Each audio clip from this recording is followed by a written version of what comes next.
I represent Stephanie Moore, Diane Morgan, and Parris, Stephanie's son, Diane's grandson. And this is Zach Hofeld.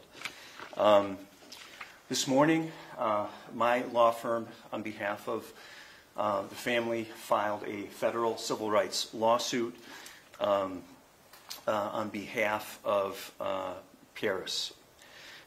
In this case, on September 21st of 2021, school officials and police treated a minor, nonviolent disciplinary issue as a violent crime and used deadly force against short, thin, 14-year-old Parris Moore, who had just started his freshman year of high school 2 weeks earlier. As a result, Parris now suffers traumatic brain injury, permanent cognitive deficits, exacerbated ADHD, and symptoms of PTSD. Parris, who had attended Rockford Public Schools since kindergarten, has never been a violent student. School records show zero history of fighting, aggression, etc. On September 21st of 2021, he was less than 5 feet tall and about 125 pounds. The day of the incident, there were no outbursts, no violent behaviors, no threats to anyone. School records show he's never threatened anyone. He's never gotten in a single fight.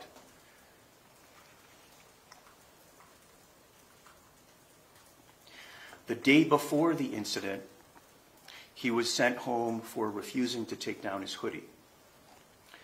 The day of the incident, he walked into the same class, his second period class, and from his perspective, the teacher was giving him a difficult time about where to sit. So he left the class and was walking in the hallway. The teacher, we believe, summoned an assistant principal to deal with Parris, who was walking in the hallway. An assistant principal of Auburn High School in Rockford. From this point, it's all on video. The assistant principal began to follow Parris, caught up with him, physically stood in front of him, blocking his path forward, and grabbed his backpack. Parris did not actively resist. They talked. Parris turned and walked in the opposite direction. The assistant principal and another staff member calmly followed. Parris was not fighting, threatening, insulting anyone. Moments later, the assistant principal catches up with Parris, again, physically blocks his path forward. At this point, another assistant principal, another staff member are nearby. Then, Parris calmly walks in the opposite direction. For a third time, assistant principal Dimke grabs Parris's backpack to try to stop him. Parris does not resist. He lets go, but then he does it again. And this assistant principal escalates to the point where he won't let go of Parris's backpack. And then he wraps both arms around Parris's body from behind and physically shoves or pushes Parris into what Parris thought was a secluded room off of the main hallway. Then he blocked the door so that Parris could not leave this area, and pushed him back into the room when Parris did try to leave. At about this time, one of the assistant principals calls the school liaison officer, who came almost immediately. Then the assistant principal, in the meantime, attempts to jump on top of Parris with the full weight of his body, while at the same time pushing him through another closed door inside the secluded area. He ends up on top of Parris, and about that moment, Officer Bradley Lauer of the Rockford Police Department enters the room. Lauer initially grabbed both of Parris's arms from behind and pulled Parris out into the hallway. You can see it on the video. Parris was not fighting the officer. He was not resisting the officer. The officer immediately took full physical control of Parris and fully restrained him. After pulling Parris into the hallway, nevertheless, Officer Lauer, still behind him, then locks his arms into Parris's arms at the elbows, lifts Parris up off his feet at shoulder or head height with Officer Lauer, and slams Parris down to the concrete floor in the main hallway of the school. He slams him head first. The brunt of the impact is to the left side of his head. And that blow produced a 4 to 6 inch vertical fracture to the left side and the top of Parris's skull. Parris was knocked out cold when he hit the floor. He's unconscious and limp for several minutes, as shown on the video. Officer Lauer then immediately handcuffs Parris's limp body. Paramedics put Parris into a wheelchair. He's still handcuffed behind his back when they put him in the wheelchair. Diane Morgan arrived at the school, and at that point, the cover-up began. She was told by the Officer Lauer, and school officials, that Parris was scuffling with the officer and that he slipped, quote unquote, and fell, quote unquote, and hit his head. The video shows there was no scuffle. Officer Lauer already had complete control and complete restraint over Parris before he slammed his head to the floor. Diane immediately took Parris to the hospital.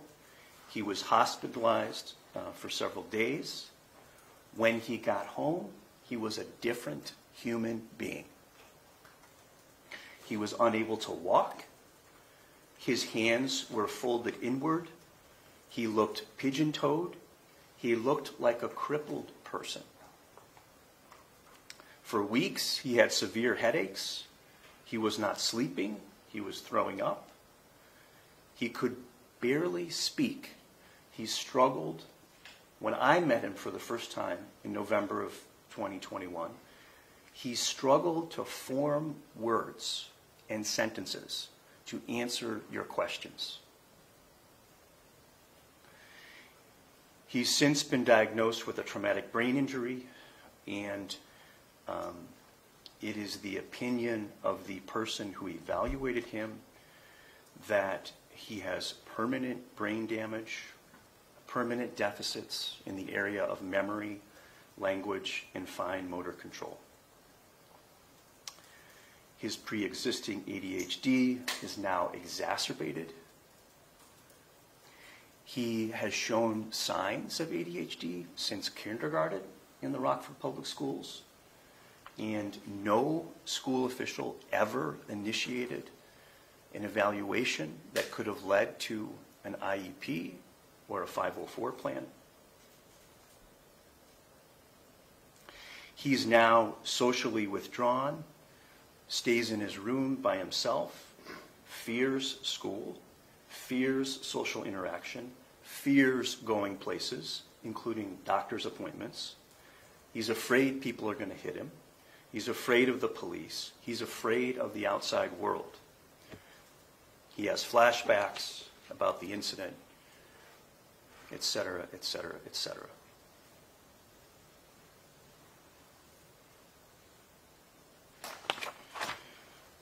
The school initially told Stephanie and Diane that there would be no disciplinary action with respect to Parris that day in light of the incident, and that he just needed to be with his family and heal. However, once Diane and Stephanie and Parris hired counsel, and the Rockford Police Department and school district were contacted by counsel, suddenly they got a letter from a juvenile probation officer saying that Parris was being charged with an alleged offense, an alleged juvenile offense. The family had to go to a meeting and never heard from them again. It's unclear exactly what happened. It's unclear exactly what the charge was, whether it was disorderly conduct or resisting arrest or some other generic bogus charge like that. And ever since this incident, the family has repeatedly requested that Parris be allowed to attend another high school, rather than having to return to the same physical environment in which he was dramatically traumatized, and rather than having to face re-traumatization. And the school board has repeatedly either denied or ignored all of his requests. Out of concern for Parris and his well-being, Diane and Stephanie were unable to bring themselves to put Parris back into Auburn High School. Parris has now been out of school for a whole year. Recently, once the CBS story aired last week, suddenly there was an offer from the school district to put Parris in what is the worst school in the district, a school which has a 1% to 2% graduation rate, a school which is for kids with severe behavioral problems, kids who have severe special education needs, kids who've dropped out from other schools. That's not Parris. Parris is a bright kid. Parris made honor roll multiple times in the Rockford public schools.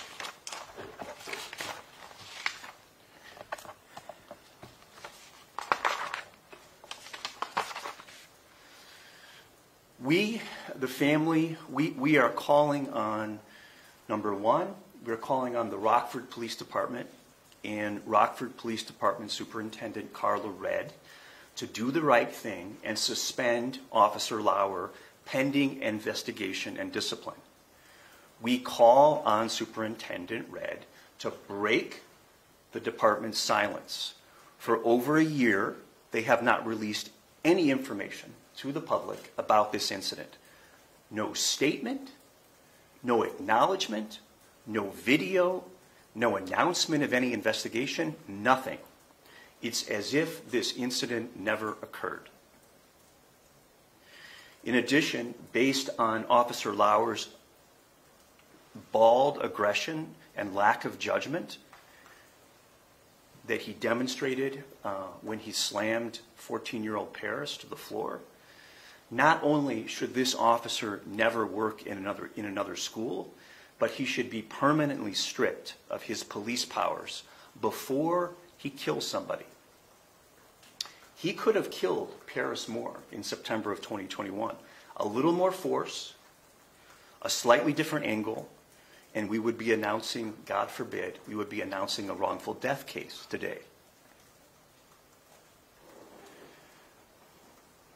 Second, we believe, the family believes, that what you see in this video, body slamming a small 14-year-old kid head first to the cement floor when he posed no real security threat to anyone, we believe that is a crime. We will be providing the full school security camera video to the Winnebago County State's Attorney, Jay Hanley, and asking his office to investigate criminal charges against Officer Lauer. Finally, we call on the Rockford Public Schools Board of Education and President McCulloch to reevaluate the district's school liaison officer program. The school board's contract with the city of Rockford gave the power to the school district to concur with or veto the police department's choice of officers to work in schools. Officer Lauer should never have been selected or approved by either the police department or the Board of Education to work in a school with children and adolescents like Parris Moorse. Thank you. Is Officer Lauer still assigned as an SRO to the school? No. At the end of October of 2021, he was, well, what we know is that he was taken out of Auburn. We don't know exactly how, because we haven't been getting a lot of information from Rockford. But he was taken out of Rockford. I believe the family was told that he was not going to be in another school. And that's the extent of what we know. May we ask Diane, I know you're the one who picked up your grandson at school that day. Yes. Can you just walk us through your arrival and what you saw and what they told you? Just basically walk us through it. I arrived at the school. The officer met me out in the parking lot, and I believe it was the assistant principal that was struggling with Parris too, was with him. They met me out there. They informed me that there was a little struggle with Parris, and he had slipped and fell,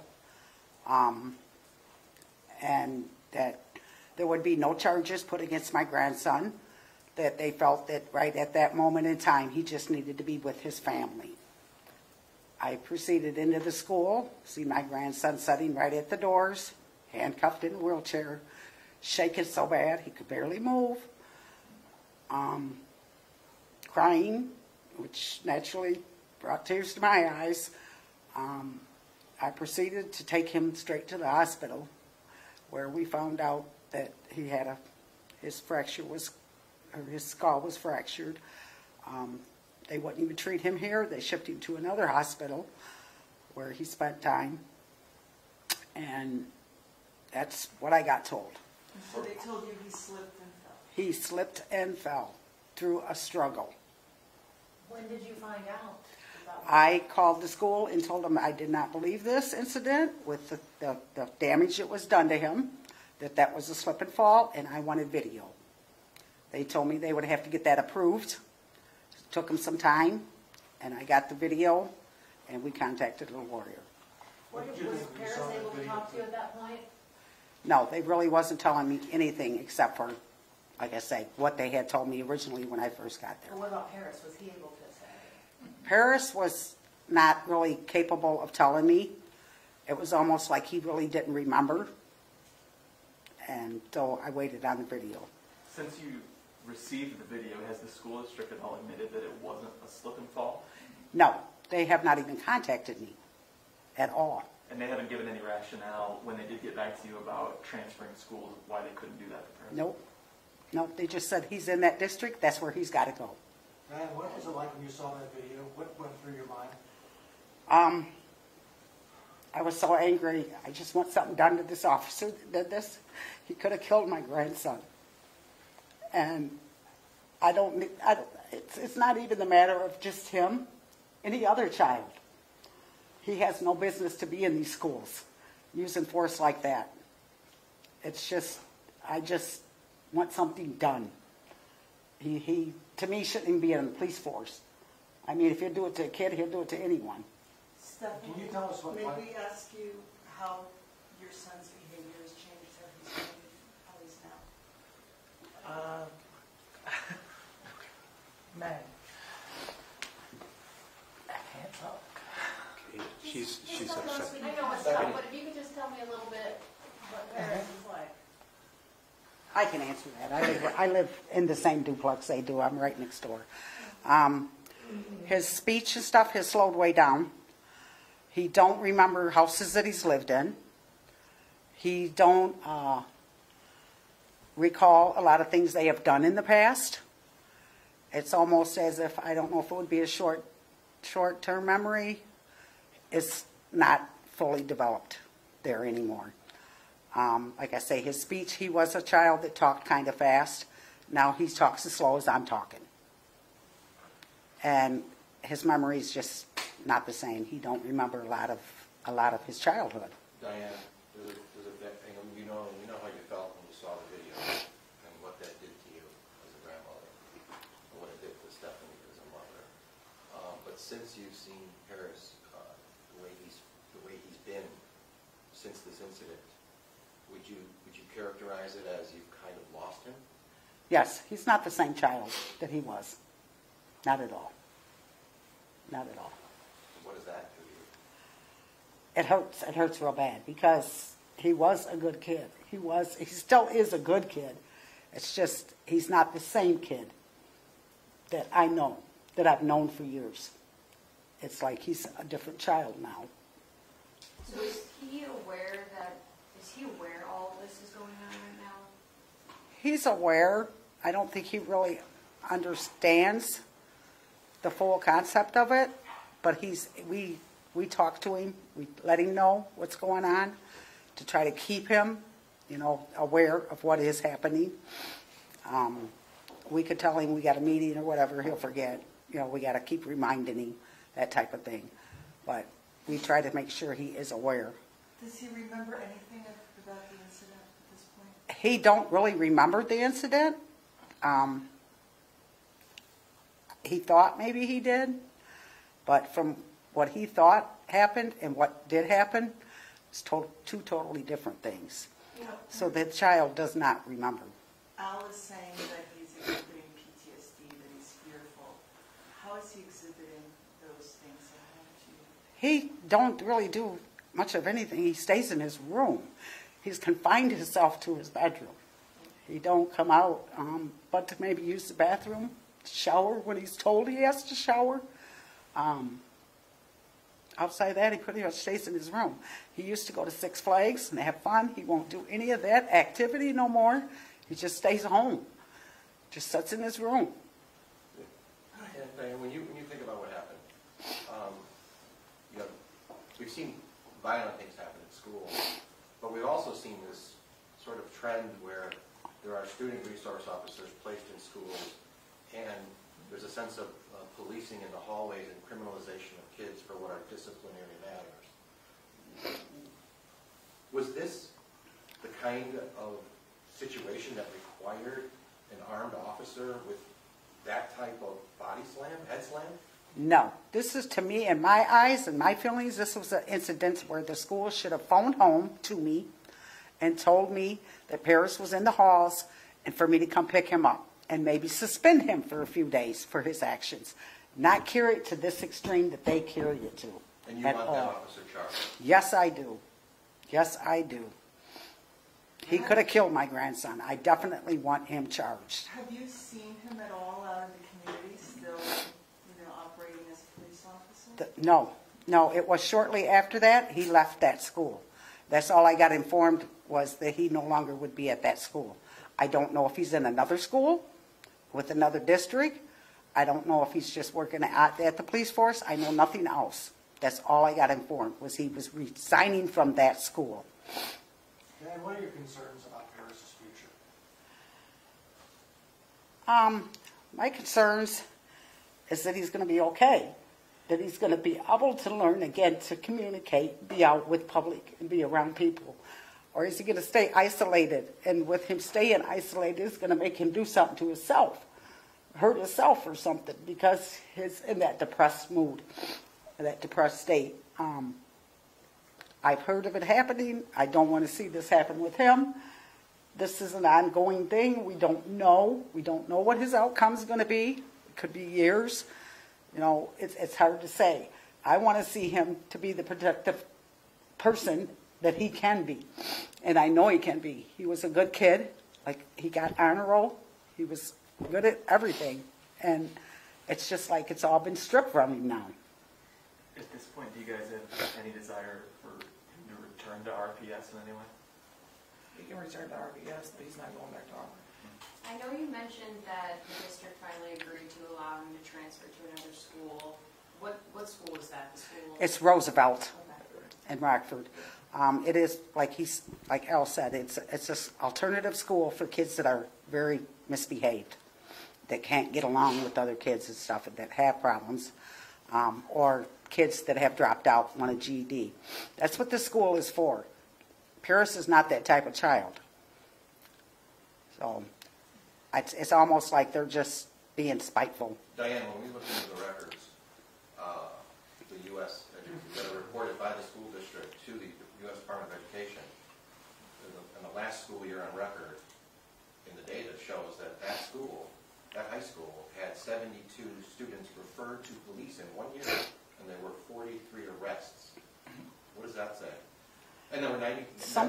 That made them in the 94th percentile in the country for that. What does that say? There's something not right. There's something not right at that school. They're too quick to call in officers. To me, if they got to be that quick to call in officers, maybe that school shouldn't even exist. I mean, because they're calling them in for things that is not necessary. This was not necessary at all. There was no reason for that officer to be called down there. Like I said, I feel I should have had a phone call telling me Parris is in the halls, he's refusing to go to class, and come get him and give him a suspension or something. I do feel correction should have been done, but not to the extent that they carried it. What would you like to see happen to the assistant principal who was there at the beginning of this? I feel he's pretty much just as much at fault as the officer. To come outside and stand there and let him tell me a bogus story like they did as to what happened, that tells me right there they're both involved in covering up what they did. So they both knew what they did was wrong. So he was there when you got that story of Yes. Parris slipping and falling? Yes. You believe that at this point, though, when you go to the school and pick him up, what do they tell you about, because they don't, you can see on the video that he's not being arrested. They take the cuffs off. They did cuff him. But when you get there, they release him. Right. And then suddenly, later on, and maybe a month later, he gets charged. Oh, it was longer than a month. It was probably 2 or 3 months later. So why do you think they waited? Revenge. Once I let them know that we was carrying this further, that it was not going to be just let go, is when they decided to put charges. It's a revenge. And did you guys have a meeting with them at that point when they wanted to pursue some kind of charge with them? We not with the school or nobody. School. Nobody like that. We just had to go down to the juvenile facility type thing and sit down and have a meeting with their counselor down there to see if he felt more charges should be, if the charges should actually be pushed on Parris, which we never heard another word, so I'm assuming he felt Parris was not in the wrong neither. And you never found out what that charge would have even been? No. In the video, you see Parris. I've analyzed it. I never see Parris swing or throw a punch or Raise anything. his hand or anything? No. He's just trying to get away. He's like this. This is all he's doing, pretty much. And got picked up and slammed to his head. And like Al said in the video, it shows the officer already had him around the waist and around his arms. Why he picked him up and slammed him? Stephanie, I want to ask you a question. Try not to make it an emotional question. Please. You want to come up to the microphone? Okay, I know it's hard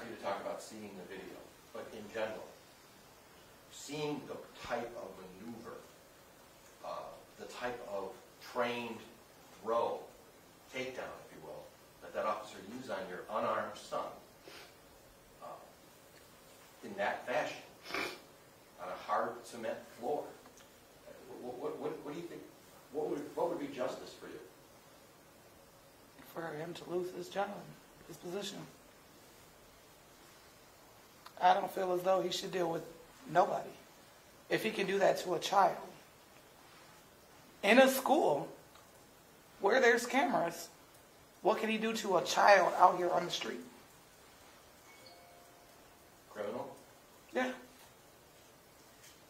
What would you Charge, like us lose his to know job. about your son? What do you mean? Like, Yeah, I don't know. I mean, just tell us about him. What do you want us to know about him? I don't know. What do you like to do? Before this happened, what was he like? Like his hobbies? Man, he would joke around with his siblings. I don't know. Like, he liked to go and do things. He would go swimming. This last summer, he didn't. I think I got him to go swimming with me one time because I made him go. Six Flags. We used to go to Six Flags almost every weekend. He hasn't went once since this has happened. Like, I don't know. He's a very fun, smart kid to be around, but now it's like he just drifted away.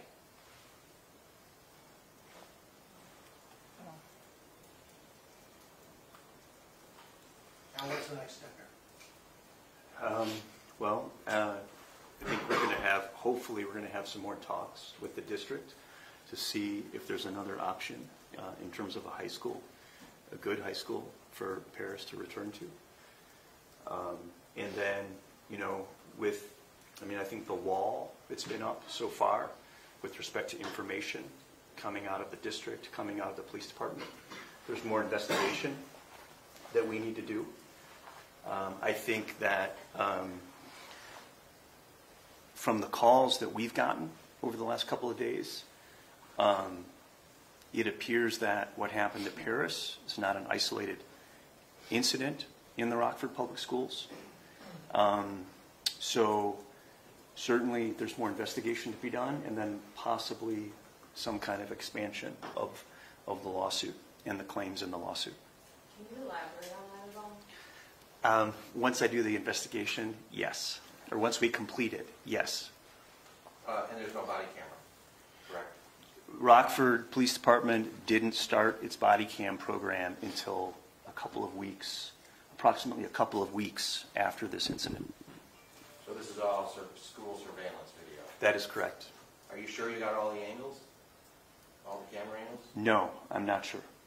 And in fact, some of the, as I was studying it again to prepare the lawsuit complaint, I realized that we don't have video, of what happened between the moment that Parris left his second period class and the moment that Assistant Principal Dimke catches up with him the first time and stops him. So there's more video to be had. What do you make of the fact that, like, the Rockford Police Department and the Rockford Public Schools, the district there, has refused to turn over any records at all? I mean, we've been FOIAing them for over a month and a half. Have you gotten even the incident report? No. We either have not gotten an incident report from the school district, or their attorney is telling us that there is no incident report for this incident on September 21st of 2021. Now there's an incident report from the day before when Parris wouldn't take down his hoodie. Goes through what happened, and they called Diane, and Diane came and picked him up. But there's apparently no incident report for this traumatic incident in the main hallway of the school at the main entrance to this public high school. There's no incident report, at least as far as the district is concerned. There must be an incident report that was completed by Officer Lauer, because somebody made the decision 2 months later to refer this for juvenile criminal prosecution. You can't do that without a police report of some kind, but we don't have it. Thank you. Thank you, everybody. Thank you, Paul. Thank you.